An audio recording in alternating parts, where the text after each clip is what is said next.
Greetings. Welcome to the Crypt with Brian the Writer. Today I'm going to continue on with Chapter 2 of Crimson Tassels. For those of you who did not get a chance to listen to Chapter 1, I suggest you go back and do that before you read Chapter 2. All the links for where you can buy the rest of the book will be posted underneath. And without further ado, need my glasses.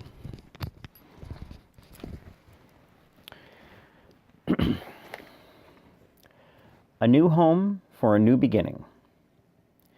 Monday, June 27th, 2017. A small hatchback made its way along a flat, straight, corn-lined highway. It was a beautiful summer day. June had been kind to Central Illinois. Stopping at a gas station, the newly conferred Dr. Jack Milburn talked to an old farmer and found himself engulfed in a local discussion about corn. "Knee-high by the 4th of July is the rule here in corn country," the old farmer advised Jack. "Going to be well past this year." The whole region held a good corn-growing weather pattern of occasional soaking rain, buffered by 3 or 4 days of sunshine. The old farmers gave him a crash course on life in the Midwest, whether he wanted it or not. He'd excused himself, as he got the impression they'd gladly continue talking about corn well into the afternoon. His wife, waiting in the car, wanted nothing more than to get to their new house. After paying for a full tank of gas, 2 colas, and a bag of pretzels, he climbed back into their hatchback. Elizabeth Milburn glared at her husband as he walked out of the store. 22 years old, blonde hair and blue eyes, she sat as the picture of a Norwegian princess. Another foot taller, and she would make a most convincing Valkyrie, the legendary female warrior of the Norse gods. "Well, that certainly took a long time," she said.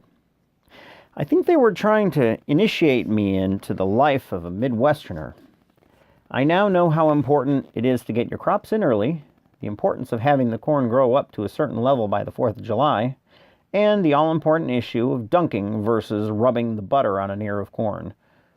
"Oh, really?" she said, opening the soda he handed her. "And the verdict?" "Put out a big old pound of butter on the table and rub the corn over it. Then salt, eat, and repeat." "Apparently overeating corn on the cob is a thing around here." "Oh, geez. I think I already miss crab cakes." She shook her head. "Will it take us long to get to the new house?" "No, it shouldn't. We're only going another 20 or 30 miles. Not too long at all. Are you excited?" With a shrug, she said, "Let me think about this. Am I excited? I'm going to a house which has been boarded up since the 80s to start a new life with my new husband, 1,000,000 miles from any of our nearest relatives. Am I excited about cleaning a house for the next 5 years just to get all the dust out? Okay, fair enough. How about this then? Are you happy? I think that's a better question." "Yes, Dr. Milburn, I'm happy. I'm deliriously, unequivocally happy, and tonight I'm going to make you happy too." "Careful there, Mrs. Milburn. I don't want me getting us into any accident. Think of how disappointed the realtor would be." They drove on for another 15 miles, negotiating the exit off the highway to their new town. The realtor said the home sat vacant since the middle of the Reagan presidency. But the house was structurally sound. They wanted nothing more than to find a fixer-upper Elizabeth could tear into, making it their own. Once a farmhouse of a 400-acre farm, the farmer, so the story went, had gone bankrupt during the corn crisis. Jack was introduced to his future wife by his sister at a school. Although he was 19 and she was only 17 at the time, they hit it off right away. When she turned 18, they could officially start their courtship, and they became inseparable. When she turned 22, they were married. The two were madly in love with each other. Moreover, they respected each other. As they drove through town, he could see all the basics they would need to make a life here. There was a small grocery store, a gas station, and most importantly, a hardware store. Jack pulled the car into a space in front of the hardware store. "Don't you want to see the house first?" Elizabeth asked. "Well, there are some things we're going to always need. Drop cloths, brooms, bleach, and lots of dust rags." "Bleach? Oh, stop. You made me weak in the knees at bleach. I'll come with you." Elizabeth Milburn could never resist the temptation to clean something, a habit she picked up from her mother. The pair walked into the store arm in arm. Although the store was small, it had most of what they needed. An older man stood behind the register and greeted them with a smile. "Afternoon, kids. Can I help you find something?" "Thank you. Yes. We need to pick a few things up before we head to our new house."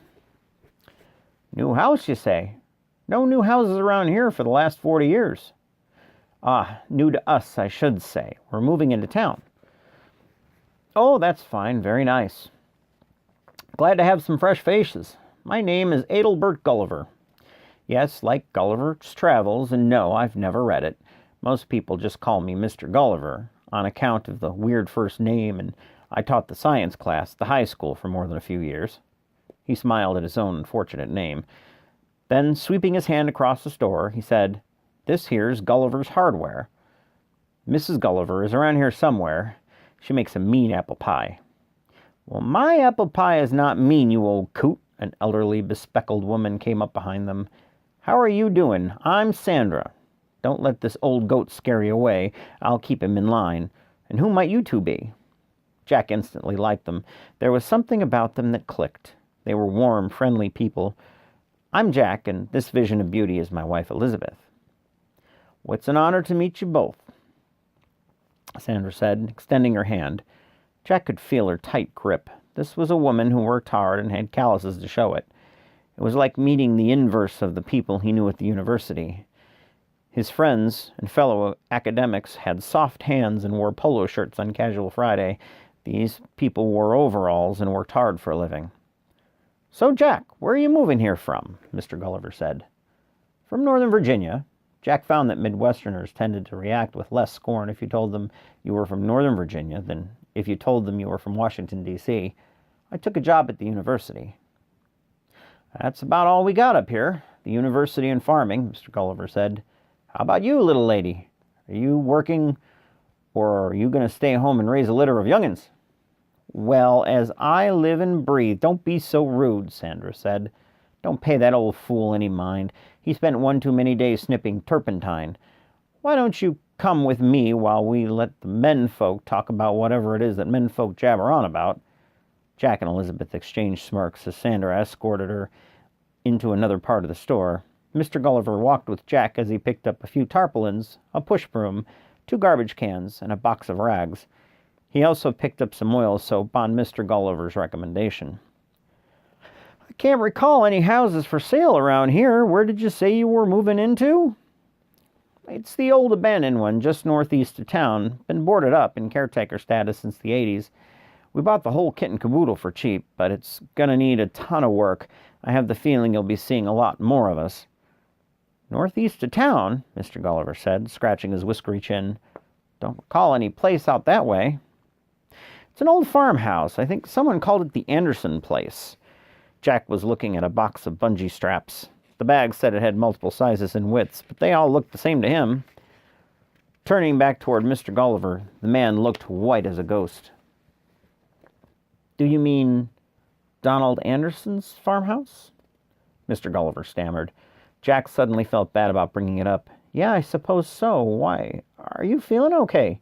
You don't look so good."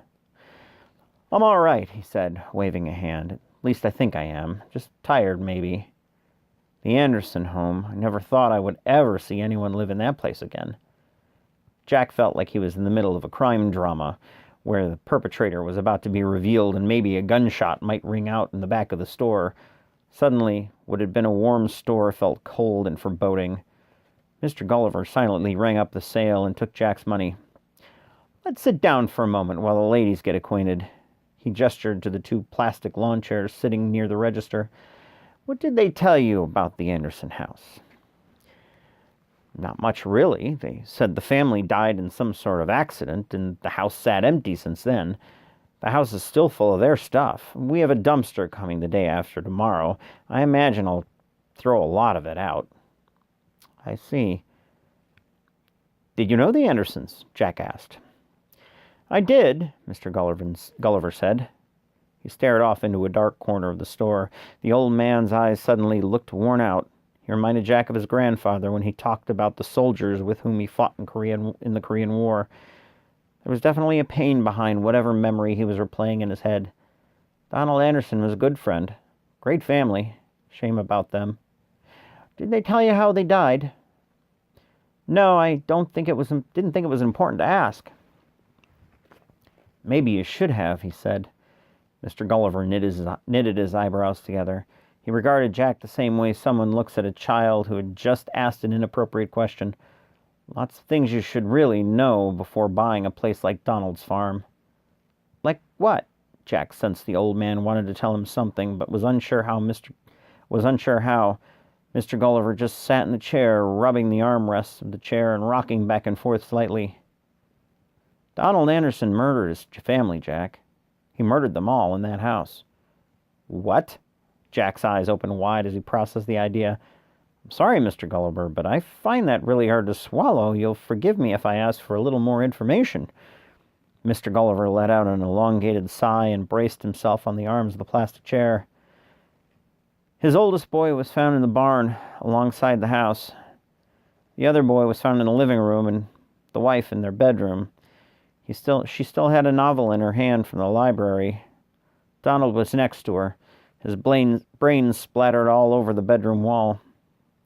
Jack saw the old man's hand shaking slightly. Upon noticing Jack looking at him, Mr. Gulliver held one with the other and took a deep breath to steady himself. He continued, That old barn burned down about 3 years ago.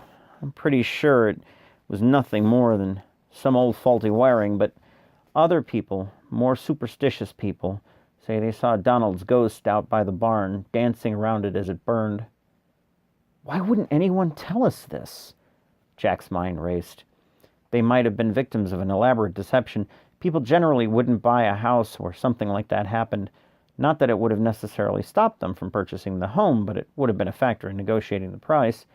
Jack wasn't a religious man, and he didn't believe in ghosts, so that didn't bother him. But he knew Elizabeth would find it creepy. After the murders, the farmland got carved up to the highest bidders and sold off to pay the remaining debts. Ironically, back then, it was worth more at auction than as a single piece of viable farmland. The house, as well as the remaining 10 acres, were no good for farming. They stayed with the family. They kept it up, but no one's lived there in years. They used the barn to store things. I think a cousin was the last person to live in the house. The family trust maintains the property, and it's sat on the market for many years. They tried to just bulldoze the thing once, but family feuds ensured no one could ever come to a consensus on what to do. What were they afraid of? Jack asked. Donald, Mr. Gulliver said in a matter-of-fact way. They figured his spirit still roamed the house, blaming everyone for the death of his family except the one person who was responsible. Which was? Mr. Gulliver took a deep breath. Himself. To be fair, he had to have lost his mind. It has to be the only reason one would do something like that. The day before it happened, I talked to him, and he seemed rational as you and I. And then it happened. He looked lost in thought for a moment, obviously reliving an old conversation. Just then, Sandra and Elizabeth made their way around a display of glue. They were laughing about something unclear to Mr. Gulliver and Jack. Do me a favor, Jack said to Mr. Gulliver in hushed tones. Don't tell Elizabeth. She's weird about that kind of stuff. Mr. Gulliver gave Jack an uncomfortable look. All right, but promise me you'll be careful in that place. Something's off about it, that's all. Elizabeth carried a shopping basket full of extra items. Jack took it from Elizabeth and said, Wow, honey, it looks like you found a whole other store hidden in there somewhere. She laughed at his feeble attempt at humor. He wondered if keeping this newfound information was really the best idea. For the moment, she seemed really happy, and the news might bring her down a bit. She and Sandra obviously hit it off. Maybe keeping the murder-suicide a secret for now was really the best for all of them. Looks like Elizabeth is going to sing in our choir, Sandra laughed. Jack let out a little groan, realizing this likely meant Elizabeth insisted that making good on his promise to attend church with her. She didn't share his agnostic sentiments.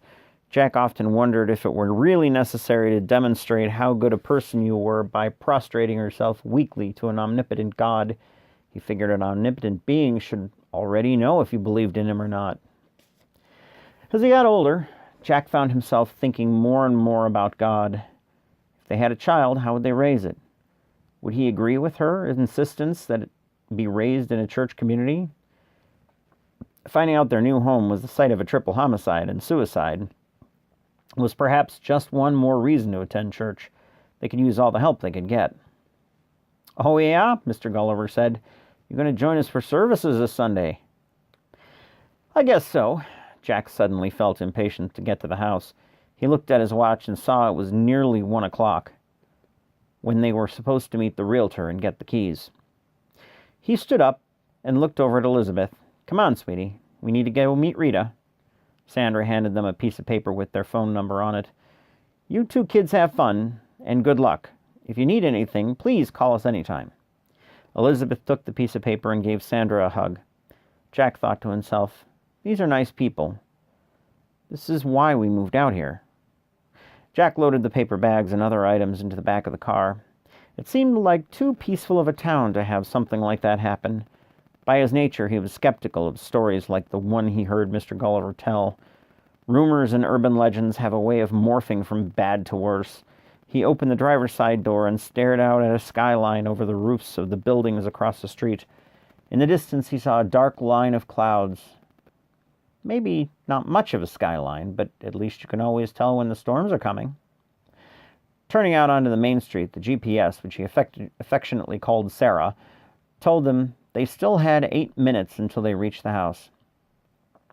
The 2-lane road leading out of the center of town rose slightly. It passed over an old covered bridge which carried a sign that read, "Refurbished by the Covered Bridge Society, 1994.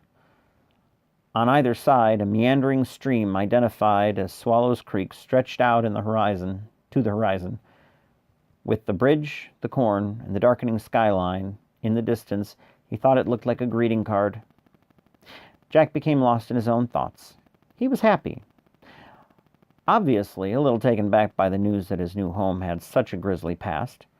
Even with the new information, he felt a sudden urge to steel himself against it and provide a nice home for his wife. He'd been fortunate in life, and now he had to grab his life by the horns and bring it under his control. It was now or never. He had it all, a great job, a drop-dead gorgeous wife, and a fixer-upper that needed some TLC, but was otherwise structurally sound. He looked forward to the challenge. Behind them, somewhere in the distance, lightning struck the ground. It was going to be a wicked storm. He briefly mused about taking his new wife out back to their new house and making love to her in the rain. Thank you very much for joining me. That was Chapter 2 of Crimson Tassels. I am going to also be posting very soon Chapter 3 for everybody to hear. Thank you very much for joining me. Again, you can find all of my work on Amazon. You can also find my short stories on Patreon. And remember, if you sign up for Patreon, $1 a month, you get access to all of my work, all of my short stories. And if you sign up for the $5 a month level, not only do you get access to all of my short stories, but you're also going to get access to every time I make or write a new book and I get it ready to be published, I am going to send you a hard copy of the book if you live in the U.S. If you don't live in the U.S., I'll get you a Kindle version sent to you at the email address of your choice. Thank you very much for joining me. Bye-bye.